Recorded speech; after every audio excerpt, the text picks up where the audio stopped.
શરીર ભગવાને આપ્યું છે, કોઈને ત્રાસ દુઃખ આપવા માટે નહીં. એટલે મુખારવિંદથી સારી વાણી બોલવી. વાણી બોલવામાં પણ આપણે કેટલીક વખત એવી બોલી નાખીએ છીએ કે લોકો આપઘાત કરે. શબ્દના માર્યા મરી ગયા, શબ્દે છોડ્યા રહ્યા. જેને શબ્દ વિચાર્યા ત્યાંના શરીર કાજ. કે શબ્દ એક તમે કોઈને મારી દો, પેલો બિચારા આઘાત લાગે મરી જાય અને દુઃખ થઈ જાય. જો કે મારે એક દ્રષ્ટાંત આપલા, લગ્યો દરજી હતા, પોતાનું સેવાનું કામ કરે, પોતાની વાડીમાં રીંગણા સરસ થયેલા નાના અને એકદમ કાળા ભગવાન જેમ.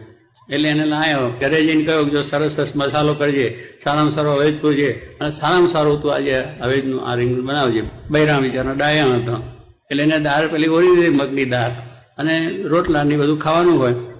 10 વાગે લઈને આવ્યા એટલે હવે થઈ ગયું છે, હાજે કરશું. એને બૈરાને ભાઈ એમ કહ્યું કે આપણે બે ભેગું થાય એટલે ઓછેથી ચલાવવું એ નીતિ હતી, એટલે હાજે કરવાનું.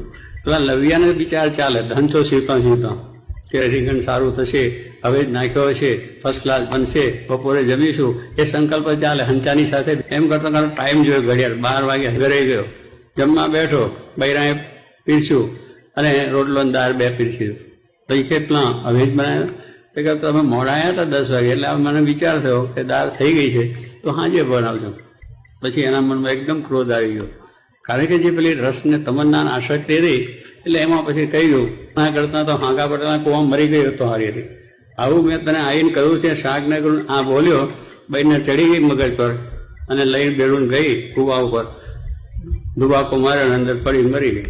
પછી બિચારો રોવા માંડ્યો, કરે શું થાય. એટલે મુંબઈ ગયો, 12 વર્ષ સુધી હંચો રાત દિવસ ઓવર ટાઈમ કર્યો. ત્યાર પૈસા ભેગા થઈને બીજું બૈરું કર્યું. પણ જો એક જરા જીભ હંખની રાખી હોત તો. આ જીભ છે એ અનેકને મારી નાખે છે. એટલે એવી રીતે સ્વામી કે વચનમાં પણ આવું છે. વાણી પણ બહુ સત્ય, હિત ને પ્રિય, બીજાને સારી લાગે, સત્ય હોય, એનું હિત થાય એવી હોય ને પ્રિય લાગે એવી વાણી બોલવું છે. ઘરની અંદર પણ બૈરા છોકરા સાથે બહુ વિવેકથી બોલો. આપણા સમાજની અંદર ગયા તો પણ વિવેકથી બોલવું. ગમે ત્યાં વસ્તુ થાય તો પણ એક થોડીક વાર જો તમે સંયમ રાખો તો ઘણી વસ્તુ આમાંથી બચી જાય છે. થોડાક સમય માટે એક શેરાની તકરારની અંદર પણ ક્રોધ આવી જાય, પણ થોડીક વાર તમે જો ઉભા રહ્યો તો એમાં કંઈ નિરાકરણ સારું આવી જાય છે. એટલે કહે છે વાણીનો પણ સંયમ જોઈએ તો આજના દિવસે આપણું જીવન આવું ધન્ય બને, સારું બને.